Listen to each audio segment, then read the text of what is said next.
It is my great pleasure, as always, to welcome you to this installment of the Chancellor's Colloquium Distinguished Speakers Series. We are now in our 5th season, and the Colloquium series continues the work of inviting public figures to our campus, renowned researchers and creative artists, to engage us all as a community in compelling conversations around pressing issues for the university of the 21st century.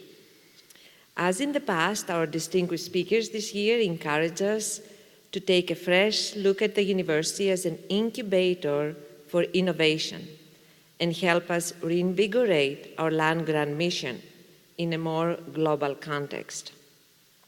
We are very fortunate today to have with us choreographer Stephen Petronio, an artist in residence at the Mandavi Center, whose dance company will be performing this Friday at 8 p.m. in Jackson Hall. So at this point, allow me to introduce David Beal, the director of the UC Davis Humanities Institute, and the Emanuel Regenblum, Distinguished Professor of History, who will introduce Stephen Petronio, as well as our moderator, Provost Ralph Hexter. Again, thank you so much for being with us. Thank you.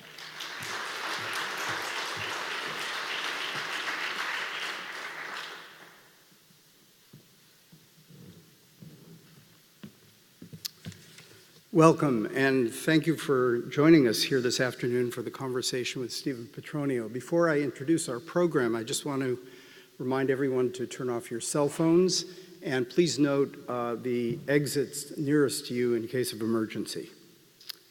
Now, our format this evening will begin with opening remarks by Stephen entitled Confessions of a Motion Addict, followed by a discussion with Provost and Executive Vice Chancellor Ralph Hexter.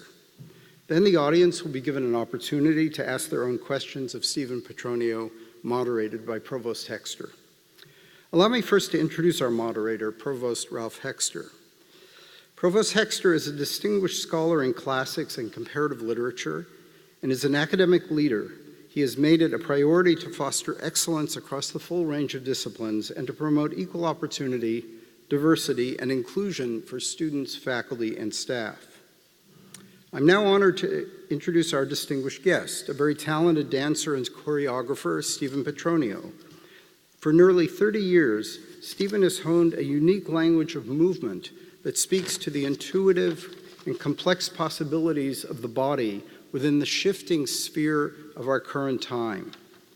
Stephen received a BA from Hampshire College, where he began his early training in improvisation and dance technique.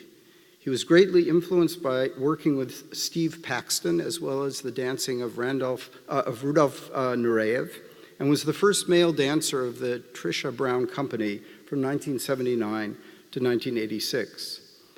He has gone on to build a unique career, receiving numerous accolades, including a John Simon Guggenheim Fellowship, awards from the Foundation for Contemporary Performance Arts, New York Foundation for the Arts, an American Choreography Award, and a New York Dance and Performance Bessie Award. Thank you for being with us, Stephen. Before Stephen comes out to speak, we're going to see a short video of one of his dance performances entitled Like Lazarus Did.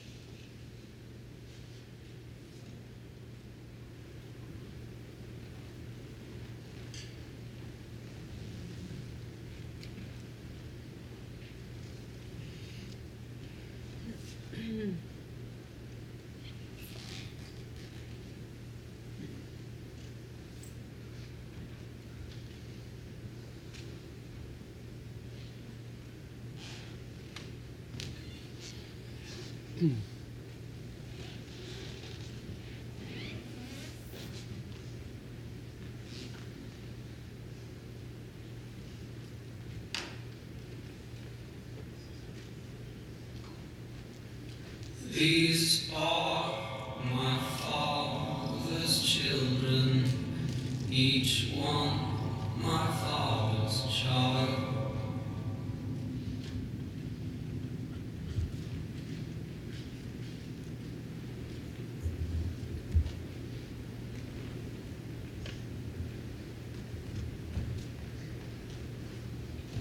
These are my father's children, each one my father's child.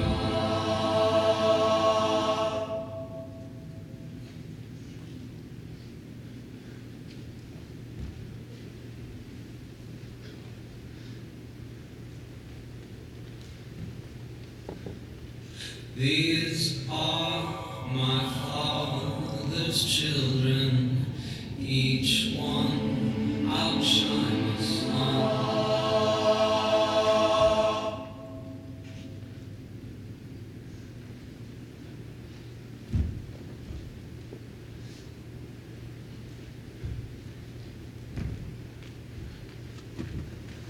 These are my father's children, each one outshine the sun.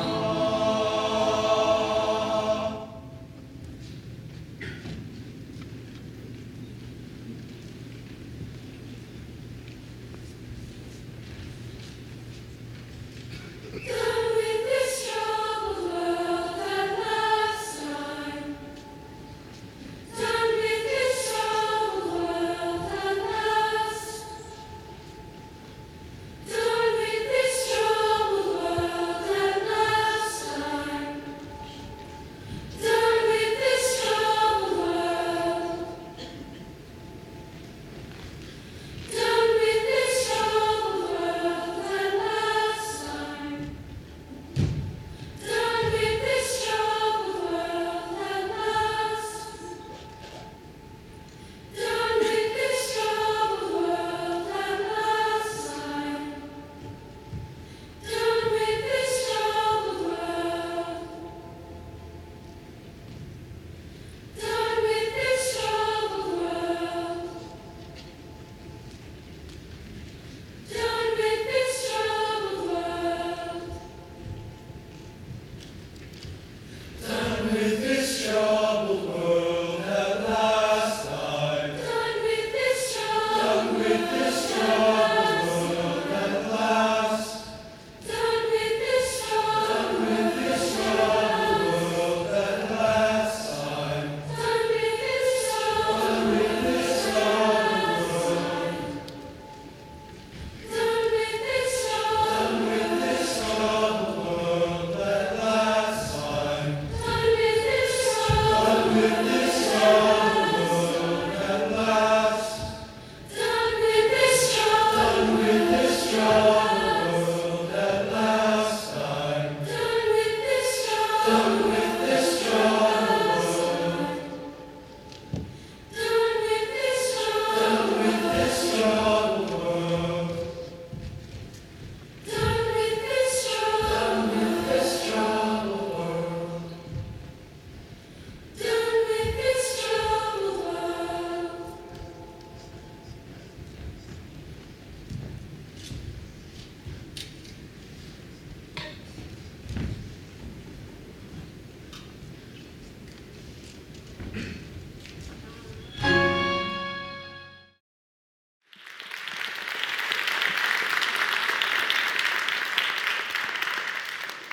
Start. The story. How does it start? It starts like this, one word at a time. A story builds. So too in dance, one step at a time set in motion, ideas become flesh. Ether and breath, untouchable, form just out of reach, written on air, a dance appears. Ready? And begin. Live man walking. I'm standing at the edge of the roof of the Whitney Museum, 7 towering stories above 75th Street and Madison Avenue in Manhattan. Look up and it's all open sky. Look down and it's September, balmy, a blustery day, the wind whipping up against the front of my body and face, perfect for flight. My mood is pensive, unusually quiet. Breath deep and slow. The moment comes and I step out onto a metal scaffold, a portal into nothingness. The front of my body pulses at the free space calling beyond the roof, an empty ache in my stomach and knees, new distance between my skull and scalp. I'm attached by harness and rope to scaffolding constructed as my support and fixed anchor on the building. I'm also connected to Jason, my fly expert / guide. He's behind me and to my left and speaks in a cool, authoritative voice, a reassuring whisper in my left ear. Against my headstrong nature, I decide to give up control to his prompts, as what I'm about to do goes against every survival instinct and thread of logic I have. I clear my mind and do exactly as he says. Ready, he says. Let's go, I respond. I have a tight grasp at the metal frame on either side. Step onto the ledge, left foot, he urges. Done. Now right foot. Done. I perch on the 4-inch aluminum ledge at the roof perimeter that holds my heels of the size 10.5 feet that I'm wearing. My heart syncopates and erupts through my shirt as my toes jut into the void, and I grip my heels and calves like never before. Can I grasp with my heels? I wonder, trying to grow instant Achilles talons to do so. The back surfaces of my body open to the space behind me, instinctively in retreat, trying to get closer to the roof, behind, to safe ground, my past. Go back, comes a voice from deep inside. Release your left hand, comes Jason's quiet command. I do, and paste it to my left outer thigh. Now release your right hand, he continues. I obey, but a spring trap in my left hand is fired by my lizard mind, and I regrasp the left side of the frame. Let go with your left hand, he says more firmly, and I slowly comply, freestanding on my heels. The rush and surrender through my body is molten hot. Lean forward slightly, he says. Thump, thump, thump. I know elementally that behind me is all that is safe and solid. Before me is ether. I force myself to stop straining back towards the ledge, and I tip my weight gently forward to lean out a degree or two. The schism between my thought and action disappears. Everything unites into the lean. A muffled gasp rises up from the crowd gathered down below to witness the moment that arrives. Good to go, he asks. Go. I stretch out taut into the gaping emptiness before me, a slow motion dive pushing into the wall with my feet and away with the rest of my being. Everything in me, all my instincts scream, wrong! But I continue forward and out to shift my standing orientation 90 degrees. I stop, perpendicular to the building. I'm standing in the wrong plane, a perfect right angle. With the help of a rope and harness, we defeat gravity. I reorient myself and proceed to walk calmly down the length of the building to the street below. It's a short walk, perhaps 3 or 4 minutes, but it's one of the most significant of my life. Trisha Brown, renowned postmodern choreographer and my dance mentor, created Man Walking Down the Side of a Building in 1971. I performed it once for her as a dancer in her company in the 80s. And it was exciting then, 3 stories up a medieval tower in the south of France. But in 2010, my walk is different. Different beyond the additional height and the urban location, though they both matter. It's not merely a dance reconstructed, but a monument to honor the mind that helped to teach me how to challenge rules of perception, rules of physics, the tools of my trade as a dancer and choreographer. In one singular moment, I learned to definitively put my body on the line, shift perspectives, and venture out into the improbable, into the unknown. And the next day, I feel my body head to toe like it's brand new again.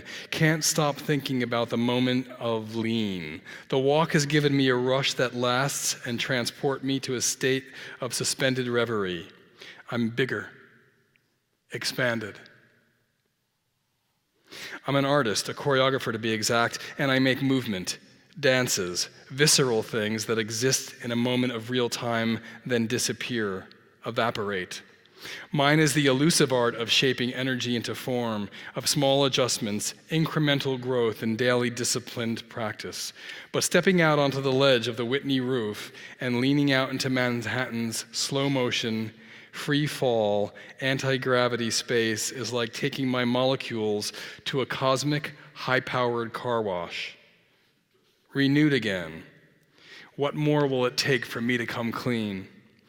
The boundaries of unknown possibility are thrilling terrain, and I've chased these boundaries on the dance floor ever since I started dancing, and in my life ever since I could remember. I'm riveted by the focus, the rush, the speed of the chase, the high stakes of awareness, and the pleasure that can result. And everybody's addicted to something, some more than others. I love these addictions like old friends. For better or worse, they belong to me.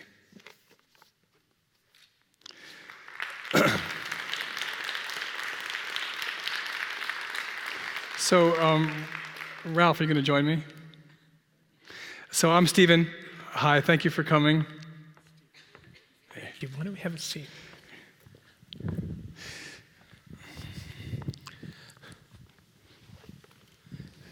Thanks so much for that reading. Will you show everyone your new book? Yes, so this is my first book, and it's a memoir, and it's called Confessions of a Motion Addict. You can get it on Amazon, and it just came out a couple days ago, so I'm very, very excited and very proud. And thank you. It was important for me to prove that I could do something else besides move. But I started writing this in... a couple years ago, I was making a work called Ghost Town, and the premise was to build something that doesn't really exist, that's no longer there. And it sounded like a great idea when I was conceiving it, but it was a hell of a problem to make physical.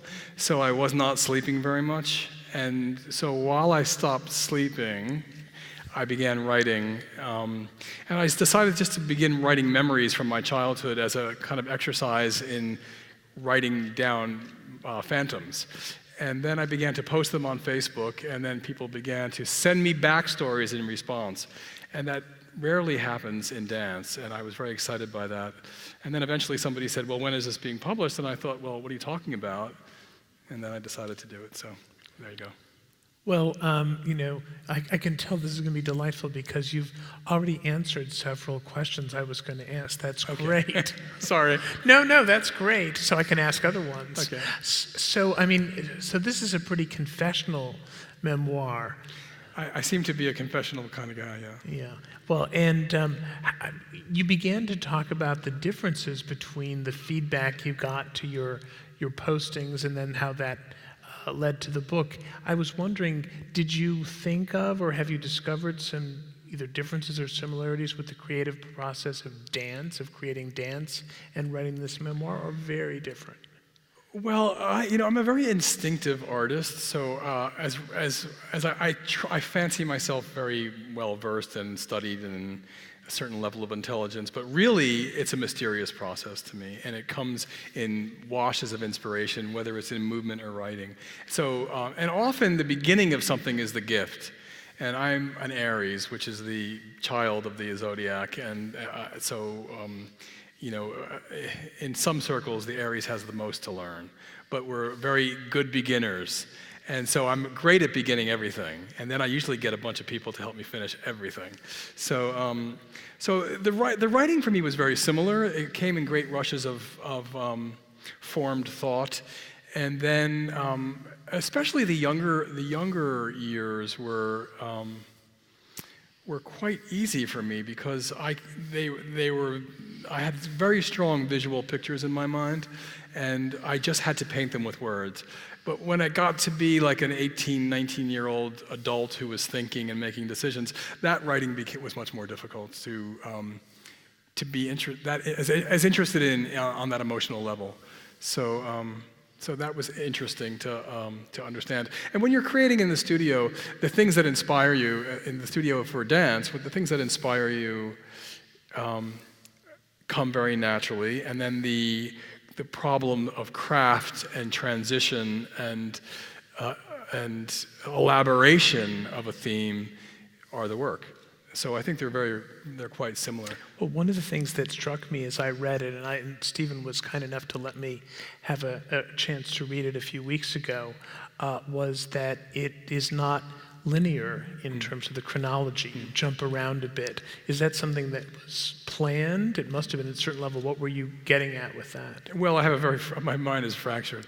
But I know I wanted to, I'm a choreographer and a dancer. And so, and motion is the centerpiece of my life. But I wanted to write a book that was about my life, not just about I didn't really want to write a book about motion, but there's a lot of motion in it, and so I wanted to give you the sense of restless ping-ponging around the way my experience comes back to mind, and the way my memories kind of collide, and so yeah, and I just thought to write a linear memoir would be the first thing I should do, so I decided not to do that. Yeah. Well, the title is significant. You entitle it Confessions of a Motion Addict. And if I might, you talk a lot about addiction. And I'm wondering if you think about that and how it's involved with not only your body, but with dance and creativity. Well, that's a very good question. There's I am quite open about substance and alcohol and sex and all the things that that kind of drove my early life. And there were many times in the beginning of my career where I was a full throttle wild person, but I have a very high sense of responsibility, and part of the reason I started a dance company was because I was raised to be responsible to people, and that's my nature. And so if I'm expected somewhere, I will show up, and I will show up prepared. So I knew that starting a social structure like a dance company would keep me in check to a certain degree. So that's part of why I did. I mean, leave me alone and I'm in trouble. Put me in a group and I'm good. So so I knew that would be a smart thing to do. But, I often think about, I ask myself, I made some great work very hungover. And by the way, I've been sober for over 5 years now. And so I've made some powerful work sober as well. So, it's hard to say. I mean, when I was younger, it was faster and it was meaner. And I would allow you to watch, but I wouldn't talk directly to you as an artist. And now I'm much more interested in speaking with you. So maybe there's a difference there. But I was moving at a much higher velocity when I was bent, I'll say. Well, I suppose this is what we literature professors think about. I mean, only now was I thinking about confessions, and then the fact that, in a sense, all confessions, certainly in the wake of Augustine, have a point of conversion. And you talk about the moment where you decide to become sober. Yeah. Want to talk about that? Sure. So I was, I stopped taking illegal substances around 40. So I thought that was the right thing to do. But drinking, I just thought was normal, and I didn't really realize. I started taking various kinds of drugs in high school. So to me, it was research. I never thought of it as illegal or destructive, or I grew up in the 70s, so there wasn't a lot of bad press back then about drugs. And so I just kind of thought of it as research. When I hit 40, I realized it was time to stop. My body said, hello, my knees, you got to stop. So, and then so from 40 to 50, I was drinking. And so I thought that was safe, except that was a normal night was a couple of bottles of wine. So the first one was lubrication, and the second one was enjoyable. And that began to have a real toll on my body. And so there's two I noticed that I've always looked kind of healthy, and because I'm dancing, I stay in good shape, and I have good genes, so I look, younger than I am. But I began to look a little puffy and green around the edges, I noticed. And then one night I went to the Guggenheim Awards, because I'd received a Guggenheim in the 80s, and I was invited. You get invited back every year to welcome the new recipients. And so I went, and it was in the dance world, it's a very big deal, and lots of friends were there, and I drank myself into a stupor, and I was having a great time. And then I got on a train to go home, because I live about an hour north of the city. And I had, at that time, I had bought a vintage diesel Mercedes. And it was it's a workhorse of the luxury car. So it's kind of like a tank, but it could move. And so when I got off the train, I stopped in a bar, and I had another God knows how much to drink. And then I got into my Mercedes, and I was roaring home through the back. I was very country where I live, and I was probably doing around 90, around some very hairy curves. And, so speed. Stephen loves speed. I barely noticed how fast I was going, and I went into a full tailspin and ended up facing this rocky cliff. And my first thought was, oh, thank God the car is fine, because I loved my car. And then I got home, and I realized that I didn't really have much consideration for the fact that I was fine. And I thought, well, I made a note to look into that. And then a few weeks later, my husband, Jean-Marc, was having his birthday, and we weren't married yet, so it was his birthday. And I, being Italian, wanted to be married ever since I was a child. So I've been egging him on, and he's much more relaxed and shyer than I am. So, it was an ongoing issue. We've been together for 17 years, but it was an ongoing issue. And he finally agreed that it was time to get married.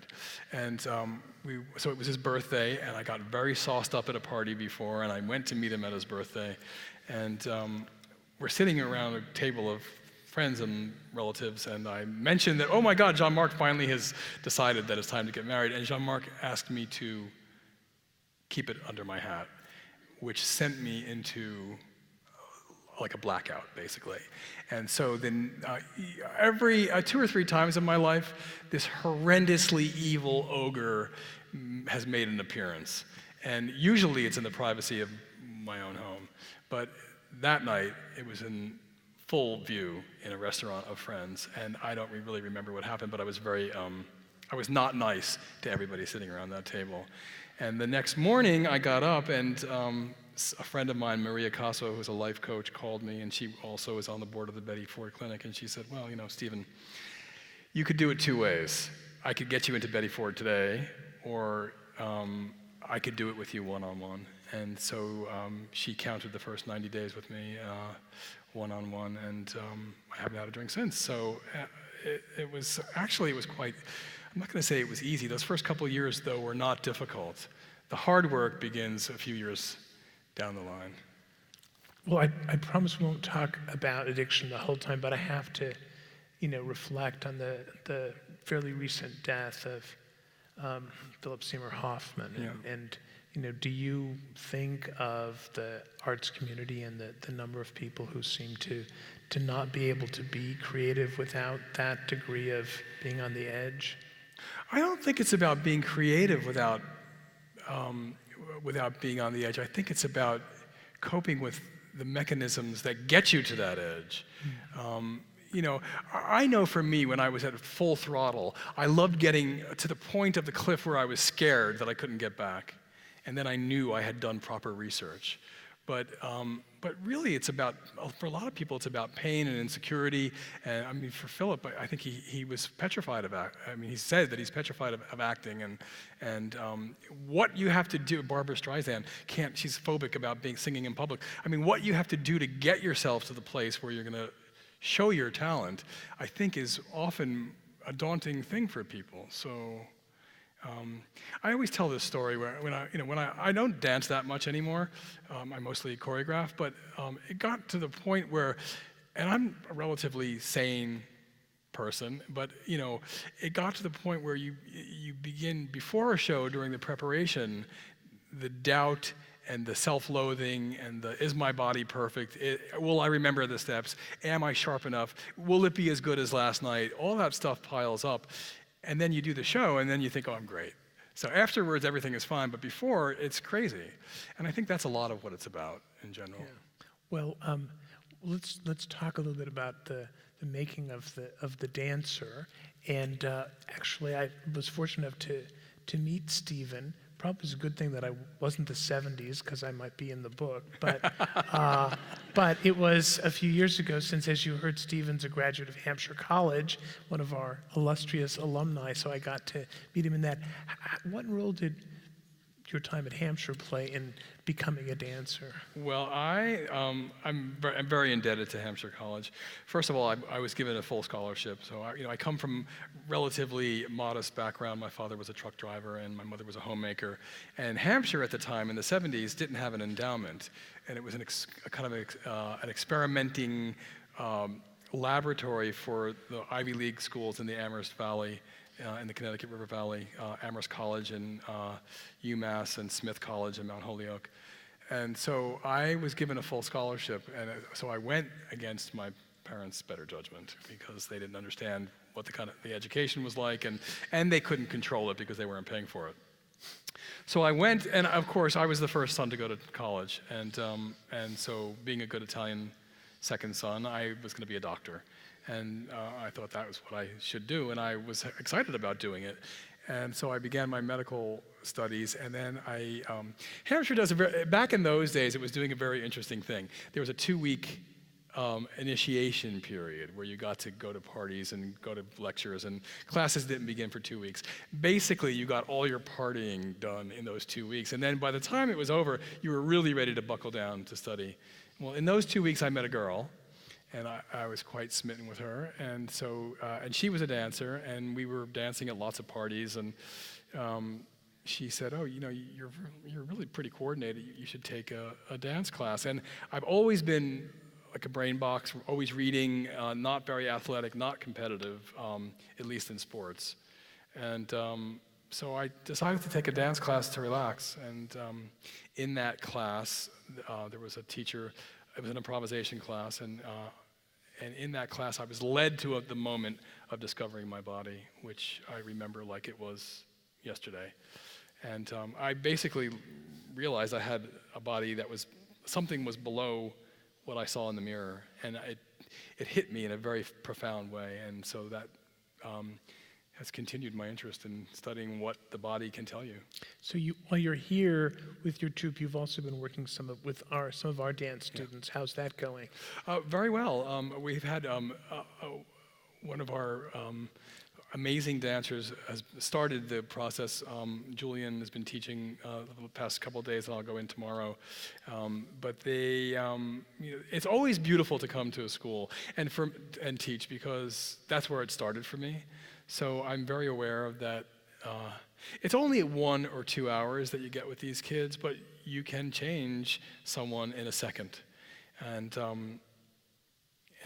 almost everybody who's involved in the dance arts has the moment where they saw someone and they said, "Oh, I have to do that." So you never know when it's going to happen. And sometimes people come back to me 10 years down the line, and dance, you don't make a lot of money as a choreographer or a dancer, but your life is profound and it's exciting, and people will come to me and say, "Oh my God, I saw that show of X, Y, and Z, and I've never been the same," and so you have no idea that this is happening. So whenever I'm in a class, I'm always aware of that. So I find that this age, especially in the college age, is very special. So we want people to buy the book, so we don't want to give away too many secrets. Okay. But you did mention Trisha and how you began to dance for her. My question is, how do you go? You talked about discovering the dancer. What about the choreographer? Do you think you were you a dancer first and then a choreographer, or were you always somehow primed to do choreography? Are you a choreographer who dances, or is that impossible? I think I perceived myself as a creator who was moving, And because in Hampshire, I was mostly doing improvisation. I wasn't training in ballet or anything else. I took a couple of modern survey classes. I wasn't very interested in ballet, but I was very interested in a form of improvisation called contact improvisation, which was kind of an art sport, and it's a duet form, and it was developed by a guy named Steve Paxton. So I was 18, so I didn't think I would ever be a good dancer, but I was very bossy, and I had a lot of ideas. And immediately in that first improvisation class, I began composing structures for moving groups of people. And so I thought, well, I love this, and I'm gonna be a creator. And then after the fourth year, I was kind of getting okay. I was no longer embarrassing as a dancer. And then I met Trisha Brown, and my first year after I graduated, I moved to New York and met Trisha Brown, and I auditioned for her. And I have to say that I auditioned about 10 years above my level of skill. So something possessed me. And then she was stuck with me, so. And she made me a good dancer, really. I mean, Trisha is one of the great geniuses of our day, and to work alongside of her, not only did she force me to become a good dancer, but I got to apprentice with one of the great creative minds, so that was right up my alley creatively. So I also have to ask about music. And again, this is probably, an impossible or dumb question to ask, but when you're thinking of creating a dance, do you, in a sense, have the dance in your mind and then find the music, or is the music first and then you find the dance? Well, the one thing I could tell you, because I come from a tradition of experimentation, so there's no one way that I do anything. So the bad thing is I had to figure out everything myself. The good thing is I had to figure out everything myself. So and when you're creating something original, that helps. So I didn't have to let go of my technical skill to become more creative. So there's a trade-off. But because I started in the experimental world, there was never music first. The movement always came first, and then I would try to find music that either went with it or I would have it written for me. And I did that for many years. So I was either co-creating with my composer, or they were scoring me like a film. So I would make the dance first, and they would take the video and score it like a film. But at a certain point, when I began to get interested in more virtuosity, and I began to get bored with my own rhythmic patterns, I began to choose great musical monoliths. And so the first one I chose was the Rite of Spring, Stravinsky's Rite of Spring. I thought, well, if you don't know anything, if you can't read music, you might as well start with a great work. And so that music and that libretto led me through. So I choreographed that in a very traditional way. So in an odd way, the experimental choreographer became the most traditional kind of choreographer, where I was letting the music lead me. But now I go back and forth as I choose. And the work that I'm performing, by the way, please come on Friday to the show here. It's a very special show to me, and we have Janine Antoni, who's the visual artist, who will be inside of the sculpture. It's a living sculpture, and it'll be on stage. So please come to that. But in that case, the composer Ryan Lott, who I made 4 or 5 works with, I know very well. So he brought me some music, and he would play something, and maybe we'll talk more in depth about this, but... That's what I wanted to talk about, so go right ahead. Okay, so Ryan, we've made 4 or 5 works together, and mostly in Europe, never on my company, but I was kind of waiting until I thought he was ready, because he's young, he's much younger than me, and I love what he does, but I wasn't sure how I could use his skill. And he has a great sense, he's classically trained, but he's kind of interested in rock and experimental electronic music. So he's got a very wide range.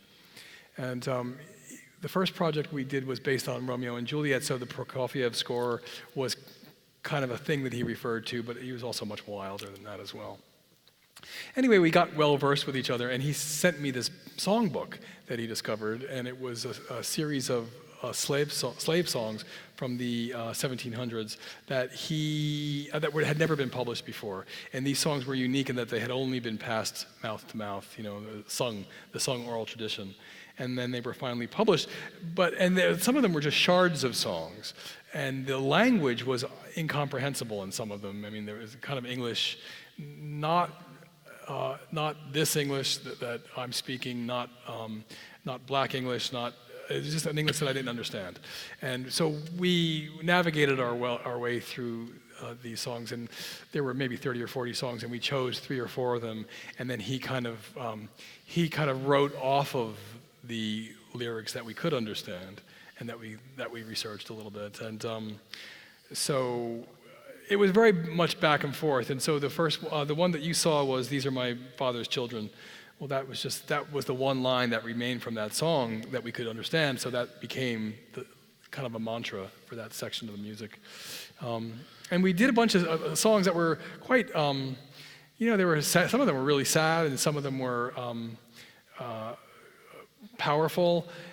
But he would throw something at me, and I would throw something back. And then at some point, it occurred to me that we needed to start the work with an Alleluia, just not because it was in the songbook, but I just thought, I don't know, we need to have an Alleluia. It just popped into my head, and he was kind enough to agree. And so I sent him one that I thought would be an interesting one. He was like, I hate that. And then he sent me back another one, and it's the Alleluia that you'll see in the show, and it's quite beautiful and quite original. And in the score that you'll be hearing on Friday, it's Ryan's voice with the Young People's Chorus of New York, which is a wonderful choir that I met in New York that I've worked with on a number of occasions. But I know this from some of your shows that you sometimes have choral music, and often you like to go around and work with a young person's chorus. Yeah. I love doing that. We're not doing it here because the chorus that was here wasn't available, but and they have, mostly the choruses have, especially the kids, have become so popular that they've booked years in advance. But so we have the score with the Young People's Chorus if we can't get a live chorus. But I love working with a local chorus because it connects you to the community in a much different way. And I've been doing this for 30 years. So when you come into town, usually you have to find the best restaurant, you have to find the museum, and then you do your show and you're gone. But when you have a chorus, you have to work with them. And then the kids you get attached to them, and you rehearse with them, and then their parents get involved, and it becomes a whole other. And for many of them, it's the first time they're involved with dance, so it's very exciting. Well, you talked about the touring, and you're not just a choreographer. Your dance troupe has been continuously involved for over 25 years 30. now. 30 now. This is our 30th anniversary. It's been 5 years since 25. Okay. That is a massive amount of business work that you have to do. I mean, what's it like to actually, be the entrepreneur? Well, dancers eat food. And we actually spend money, and some of them smoke cigarettes, and we are real people, so we have real needs, and they tend to make it all look so easy. And when you're seeing a show, you should only think about what the inspiring message is, or whatever is being presented on stage. You should only be really experiencing that. But the backstory is that it's full of pain and struggle and insecurity and lack of funding in this country particularly. Now Europe has become a copycat of America, so the funding is really going downhill there. So my job used to be, I used to take a year and a half to make a dance, 20 or 30-minute dance, and I would take my time and really research it as thoroughly as possible and move. Even though I move fast, the process was very methodical and slow. And now I'm down, I get maybe 12 weeks, and that's for a full evening. So I would say 75% of my time is begging people for money and trying to make this work. Now, you have an amazing facility here, so I hope you're not taking it for granted.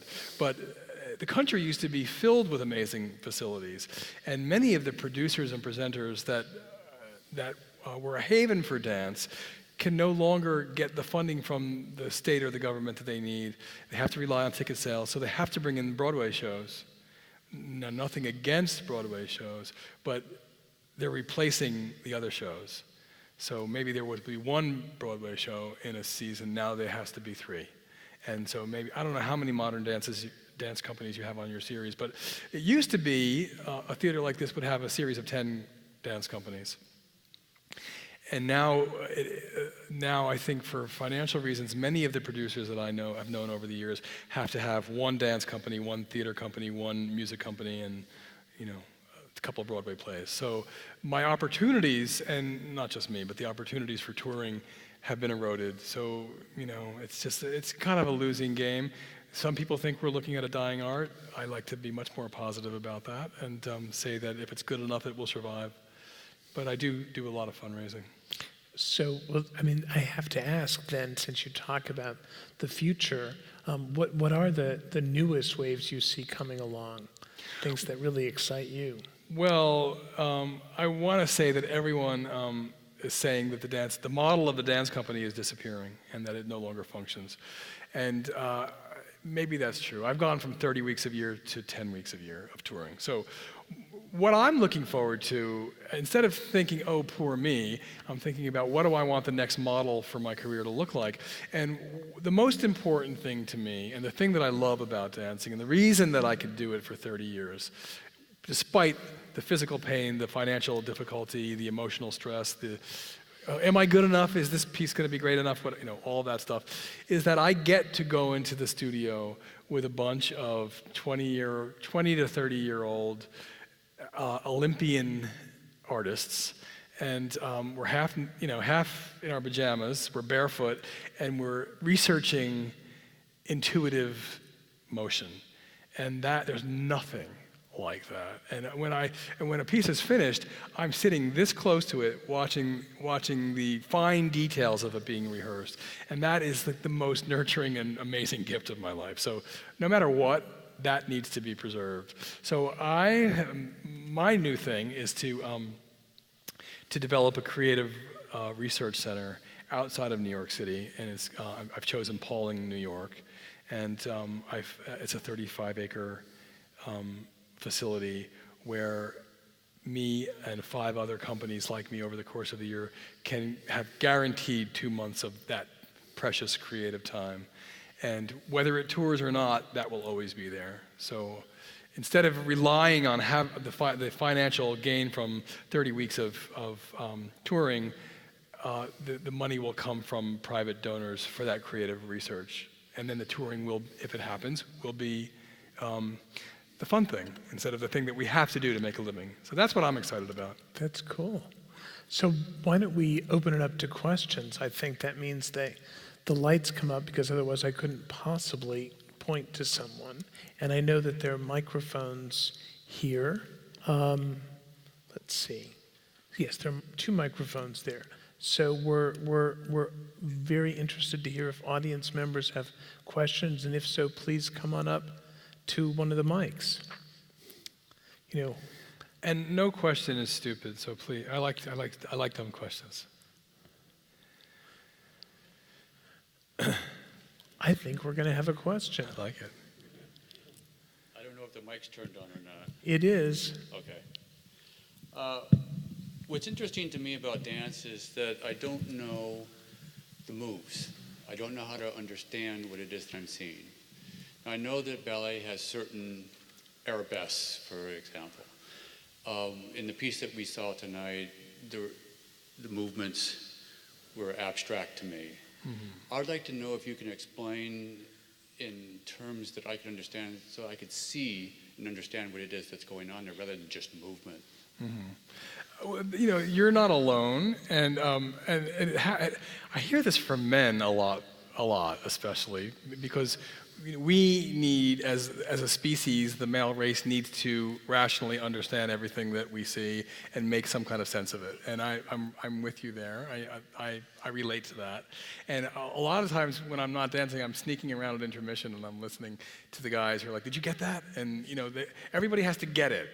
So I would say, and I'm not going to avoid your question. I'm going to answer your question. But I would say, forget about understanding it, because what I'm talking to is not your rational brain. I'm talking to your intuitive mind. And that mind does not need a rational explanation. And in fact, you might go to sleep tonight, and when you experience the movement live, it might revisit you when you're falling asleep, or maybe the next day, or maybe you'll never think of it again.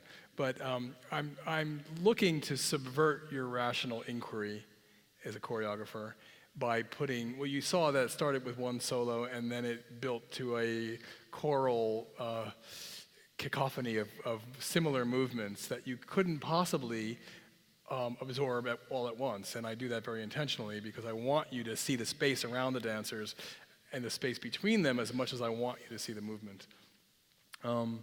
But to someone who wants to know what it means, I would say, what did you see? And just describe what you saw. So I'll show you one of his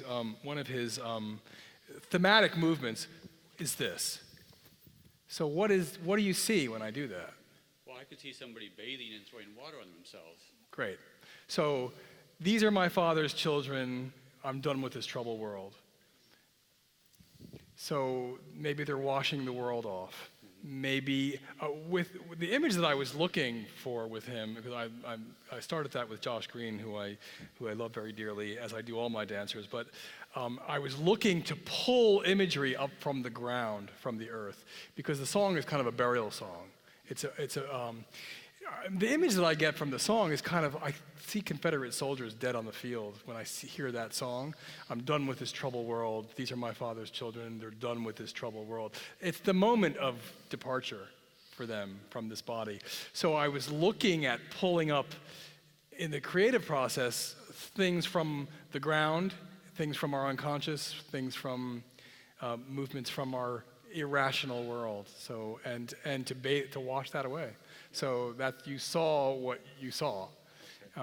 There were a few arabesques in there, by the way. Well, you would have to show it again, so I'm pointing them out to me. Yeah, okay. But the last thing I wanted to, the 1, 3, 5 were prime numbers to me, and that's the rational side of me. Yeah. But the other thing was that since I couldn't figure it out, and I was wasting time distracting myself and trying to figure it out, I just kind of sat there and said, what am I feeling? Yeah. What am I seeing? And I saw the musculature and the movements. Some were fast, some were graceful, some were slow. So thank you very much. Yes, you're so welcome. Yeah. So shall we go to this mic for just a minute? Can I just want to add that this piece, like Lazarus did, is a journey from death to birth. So it's Lazarus comes back. If you know the story of Lazarus, in that myth or story, however you want to perceive it, Lazarus comes back from the grave. And so I was looking at rebirth and rebirth imagery. So that's a little hint, but go ahead. I'm not going to ask about that. Okay, that's I'm going okay. to ask. I wonder about the space you were talking about in upstate New York briefly. Yeah. Will people be able to come there and see people at work? Will it be a place where we love to have guests watch us. To come in and watch the creative process tells you so much about what's, you sit in the theater and you pay your ticket and it's great because you get a thrill. But when you get into the creative process, or when you watch something being built and then you see it later, there's nothing like it because you own it, because you understand it visually. You saw the things that get thrown away and how it gets shaped. And I find that people really respond to that, and so we want guests. Okay, and then I was really taken by the story you told at the beginning and being at the edge and walking down the building. And then as you spoke in answer to some of the questions, you talked about your drugs, your alcohol, sex, and all that stuff. And I was wondering, did you ever do that walk down the building higher than high? never. And never. can you imagine never, that in any no. way? But I can't. I have to tell you, I have experimented with almost every substance that's known to man, and women, and I have never been higher than that moment of leaning out. It expanded my consciousness in a way that I can't even tell you. And I wrote that thing a million different times, and I still can't make it. That moment of letting go of your orientation and leaning out, I became 20 feet tall. I tried to get my molecules to lock onto the space across the building across the street from me. And I can't explain it any other way, but I was huge for about a week. And so I begged Trisha to let me do it many times. And actually, Trisha is no longer, she's had a stroke, and so she's no longer creating, but her company has allowed me to license the work, so I'll be doing it again, and I'm really excited. Wow. Thank you. Yeah. Chancellor. What really inspires you to dance? Do you dance for yourself, to express your own feelings? Do you dance to communicate with others? Do you do it as a way to push yourself to do things that you did not think you could do? Well, I think those are all really very good reasons. I think for me personally, it's to feel my body, that when I'm making movement, I can feel myself in a way that I didn't before. There's a section in the book that talks about walking into the studio. And you walk into the studio and you're a normal person who is thinking about what they ate and it's cold in the room and it's hot, or it's hot in the room, or my back is killing me and I'm too old or too ugly, or I just had a great relationship, or whatever you're thinking about. You're a human being. What am I going to have for lunch? I don't know. And then you begin to focus in and meditate on your body and your training. And then you slip into a state, what happens to me is that I slip into an altered state of being, and where everything comes together and energy begins to flow through my body, and I am connected. So I would say, and then I am free. And that's a very magic state to be in. And so people who exercise a lot, you know that endorphin rush. Well, it's a very similar experience. And I would say that my primary reason for continuing to dance is to connect to myself, to connect to the viewer, to connect to the world, to connect to space. Please. Sure. I was impressed with what appeared to me to be the athleticism of the dancers. And you mentioned that when you were young, you weren't an athlete. But if you were doing this kind of dancing, you had to be pretty athletic. So could you talk about the role of athleticism in dance? And I work with Olympic caliber people that are involved in movement too, and it looks like it's very much the same. Well, I have to say, I was on the crew team in high school. I love to do things in a group, but I didn't like one-on-one. I was fearful. I didn't like I was forced to be on the baseball team when I was little, and I had a very traumatic experience, and I got hit with the ball, and I dropped it all the time, and I was like kind of a spaz. And my brother was the most valuable player of every sport there was. And I'm also gay, so it was like, oh my God, do I want to be around these guys, competing with them? I'm not really. And in those days, it mattered much more than it does now. And so I was physically very timid, and I found my power through motion. And then I began to build my body. I began to weight train. I began to swim continually. And so at 18, I had a reawakening. So I became athletic. And so one of the hallmarks of my dance is like a highly athletic thing. I love the idea of the muscular or toned man or woman doing incredibly fluid things. To me, that's so exciting. And a lot of the dance that I've seen before me was much more position-oriented. The gentleman mentioned arabesque. Well, my arabesques spin and flash by, so you can catch them, but they never hold. We're never still. I'm in continuous motion. So, my dancers are amazing athletes, and I push them to the nth degree. Does it feel like it's competitive, dancing? Well, funding is competitive.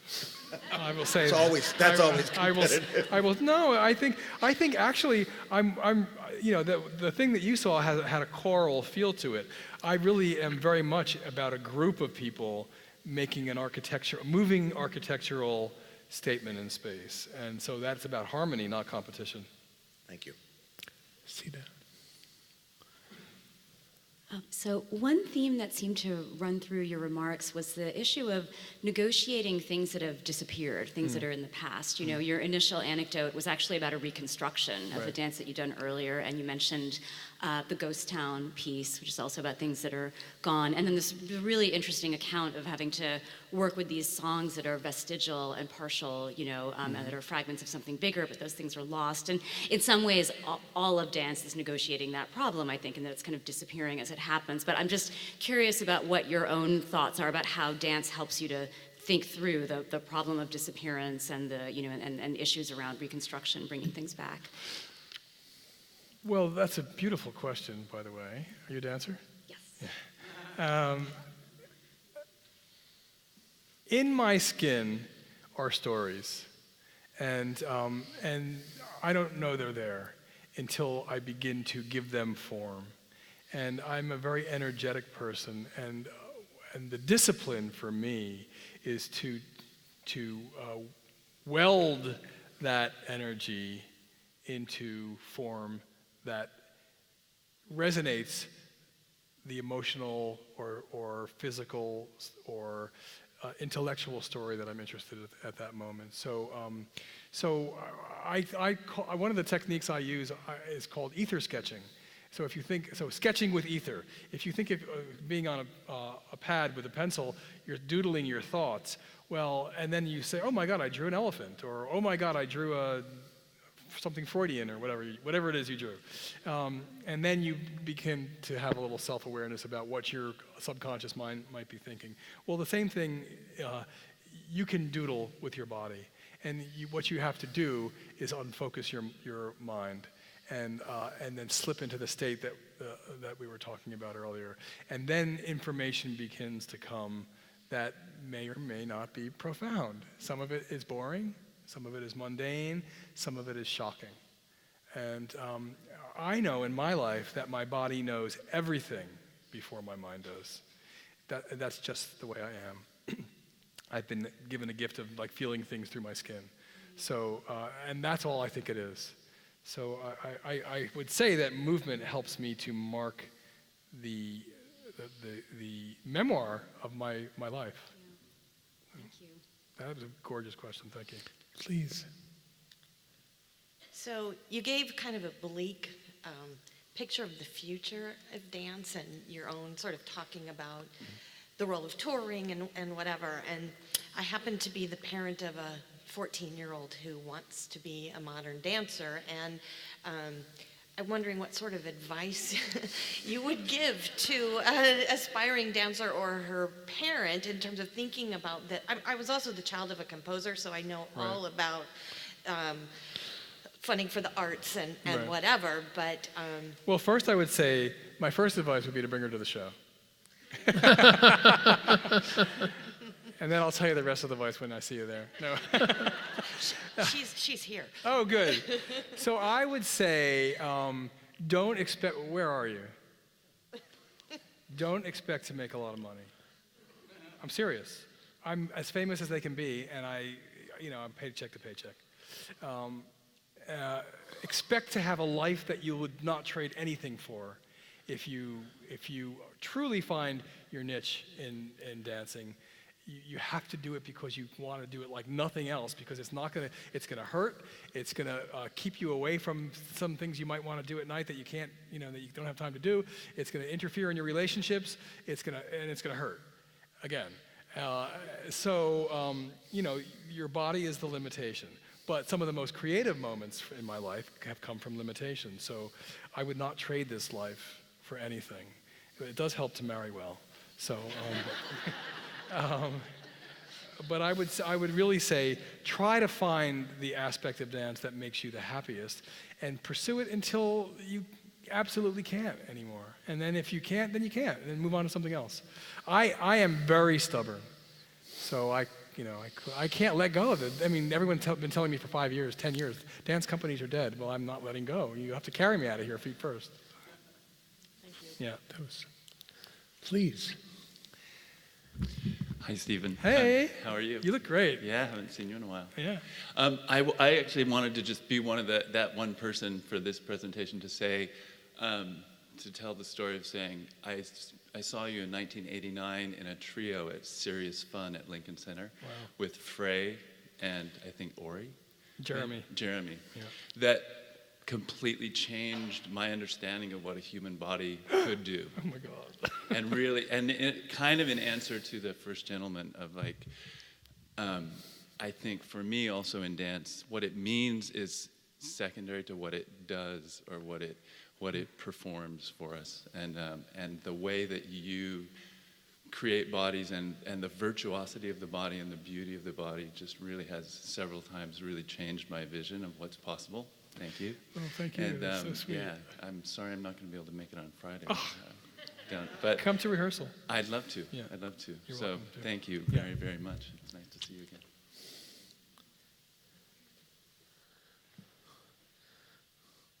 I have a question, but I didn't want to go to the mic. What is your relationship with music and silence, and how important is that in your work?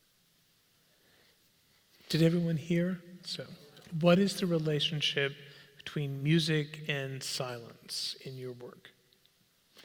Well, John Cage teaches us that silence is music. So, so I would say that it's part of the music. Silence is part of the music. Because I'm not a classically trained choreographer, I don't read music. I am the total punk, do-it-yourself, self-trained. But I understand music like nobody.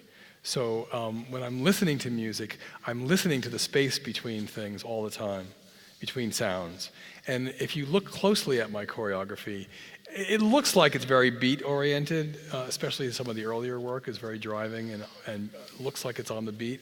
But I am syncopating around the beat constantly with my body. It's kind of a polyrhythmic or a multiple rhythmic attack in the body. And so I look for the space between sounds often to inhabit that so that I'm not a total slave to the beat. It's a different kind of prison, but it's a spatial prison. But right now I'm reconstructing a work called Strange Attractors Part 1. And the great English composer Michael Nyman he wrote the music for the piano and Gattaca, many other things. So I had the pleasure of commissioning him back in the 90s. And he sent me a suite of songs that were, his music is, he's kind of minimalist, repetitive music, but very lush and very romantic and just so sweeping and beautiful. And so I was used to so much grittier music, and it's so pretty. And the work ended up becoming, looking much more romantic than I'd ever intended or had made before. And so one of the things that I did was when he would put a gap between, he would do one song and then another, and instead of blending them, I separated them with silence. But I didn't finish the dance on the song. I finished the dance into the silence, so that you could see the high romanticism of the relationship between the dance and the music, and then you could see the romanticism stripped away and see what the movement sounds like in the silence, because there is a sound to the movement in the silence. And so that became a source of great pleasure to me and a way to subvert the purely romantic nature of Michael's music and to win have a little upper hand once in a while with Michael. And so because Michael and I, he saw the company perform, we agreed to collaborate. And then he was in England, and it was the very beginning of internet, so we were sending videos back and forth and emailing back and forth. And when he came to the opening in London, afterwards he joked to me. He says, "Oh, I love the way you ignored me completely." So, but I didn't ignore him completely, and I love his music, and I have great respect for his music, and I love that piece. And I'm bringing it back in New York for my 30th anniversary it opens April 8th. If you're on the East Coast, please come. And so you say you're not competitive. It's a man thing. John? I wanted to come back to something you said about the memoir, and you were talking about your early life, and it was actually, you had these kind of emotional pictures that were really easy to paint with words in a certain sense. And then there was that moment around 19, 18 when you said started thinking, and somehow I couldn't write anymore. And the interesting thing is that's the same moment where in a way you're discovering dance. I don't know if there's any connection there, or thinking about what it would mean to, express in language, because a lot of the choreographers I know, language is difficult. And for me as a word person, the visual is so difficult. Well, if you might notice, I'm pretty wordy. Yes. But I think those images from those early, can I read one? Just so there's like 2 seconds. Just because they're kind of corny, but I love them. So I remember the moment of knowing that I am here and the world is out there. I'm swinging on my backyard swing set, hurling high up in the air, little pelvis penduluming up and down through space, a tiny body measured against the charcoal gray corduroy texture of the shingled wall that is my house. This is me, and all that is everything else. I am a single separate person in space, my body apart and in motion, flying, pumping, soaring higher to dizzy heights of. So those kind of images, I have very, very vivid early. They're emotional. This one happened to be physical. Many of them through the book are physical images, that physical experiences that froze an image in my mind. One of them was the women, in the 50s, all the women wearing these most incredible dresses and kind of floating around the room. And I'm Italian, so there's always food and always parties, and these women kind of hovering in these great pastel colored dresses. I mean, those things were just locked in my mind, so I didn't have to think about them. All I had to do is remember them. I think when you get older, your primary experience of the world becomes more rational, and that's what happened to me, I think. But I work hard to get back there. So. Gina.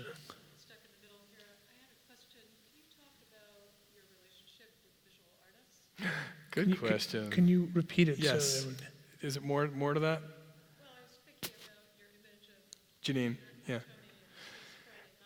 So what's my connection to my relationship to visual artists? and what's your process, kind of like Ralph's question. Yeah. What comes first? Right.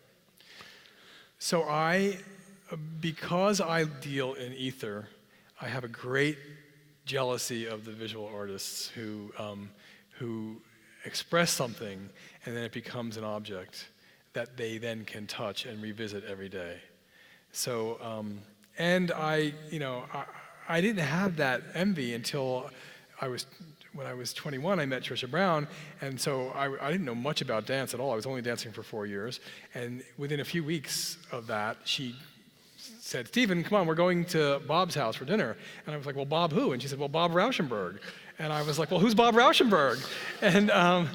And of course it was the 70s, so I had to go to the library to find out who Bob Rauschenberg was. I couldn't Google him.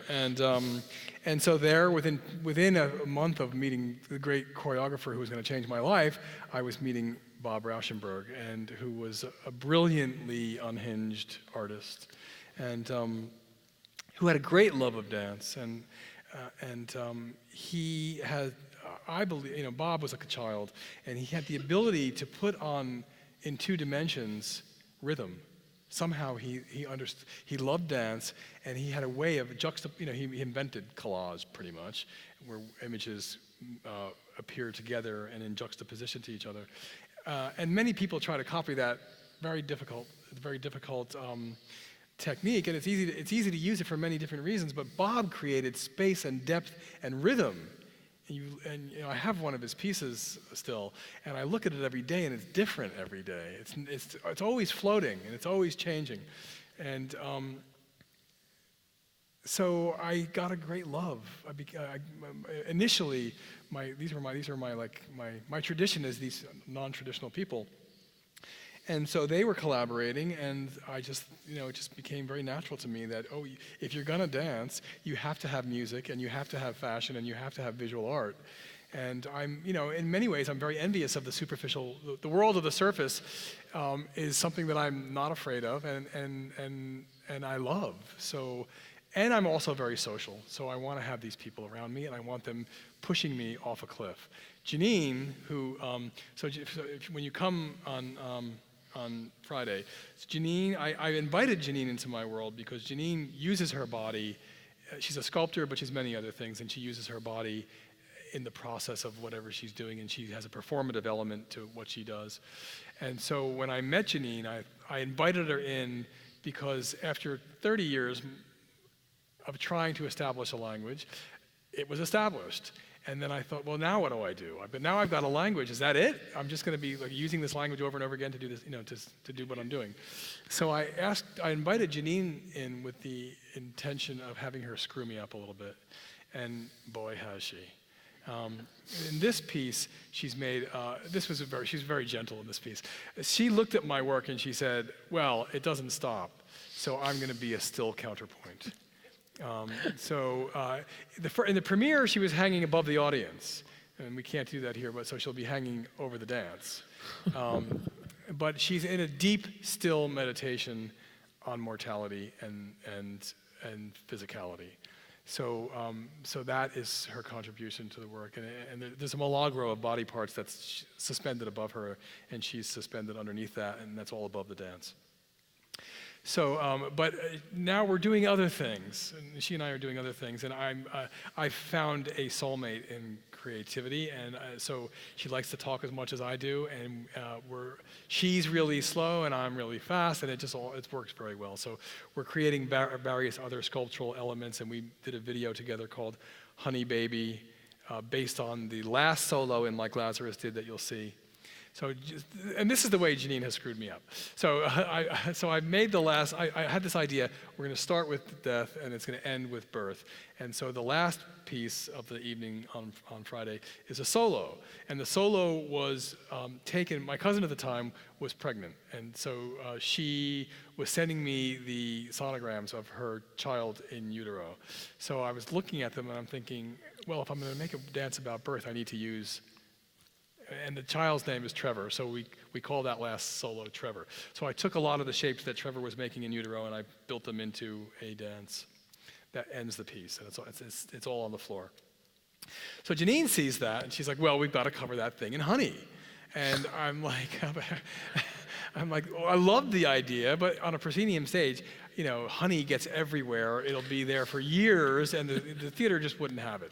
So, but I love the way she tried to interject something that nobody would ever think of into honey, amniotic fluid, sustenance, things that a guy like me would never think about.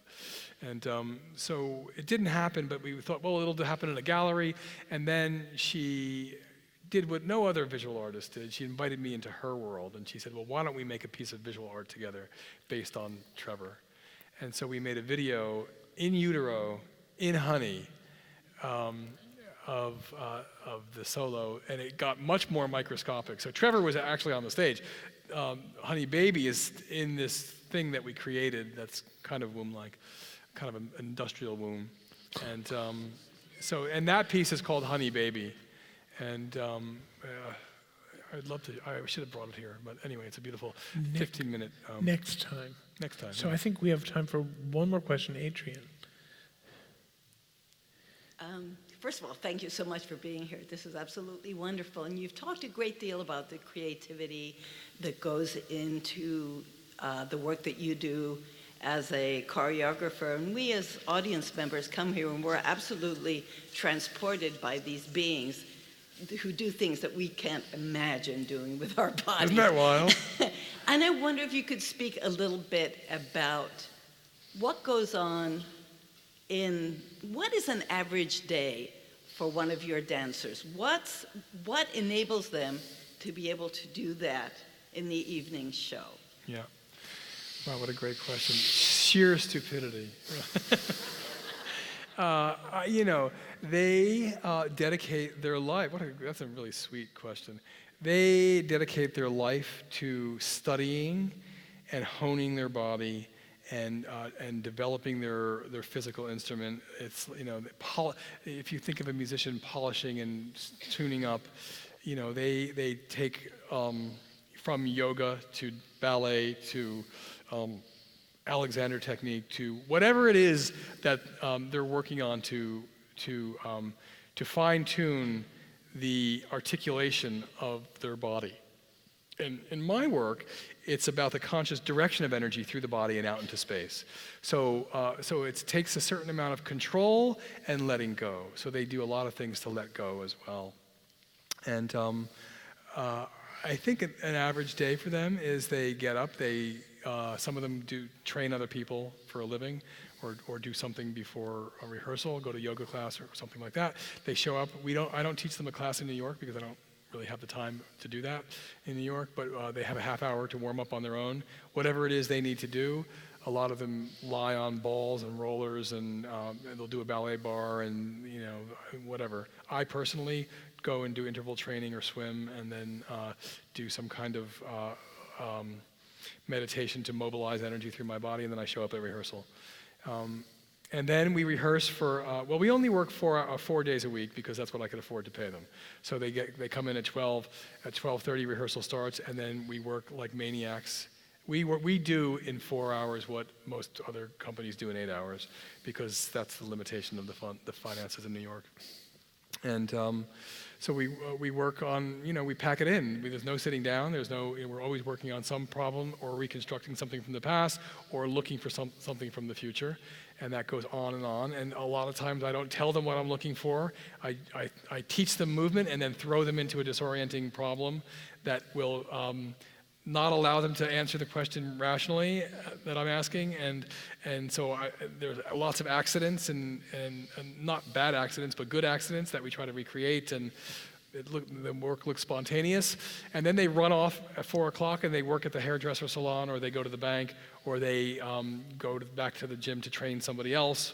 And then they go home, and then most of them have to take care of their more childish spouses than they are, and if they're lucky, they get to see a movie or a dance concert, and then it starts all over again. A day in the life of the dancer. Well, before we thank Stephen for how much we've enjoyed this, I want to say that the next speaker in this series, media scholar Henry Jenkins, the Provost Professor of Communication, Journalism, and Cinematic Arts at the University of Southern California, will be with us on Thursday, May 1st, and following our thanks to Stephen, we'll be out in the lobby where you can talk to Stephen and enjoy a little bit of reception. But I just now want to thank you for all that you've given us, and we look so forward to Friday evening. At least some of us are going to have that chance. My pleasure. Thank you. Thank you, Stephen. It's fun. Great. See you out in the lobby.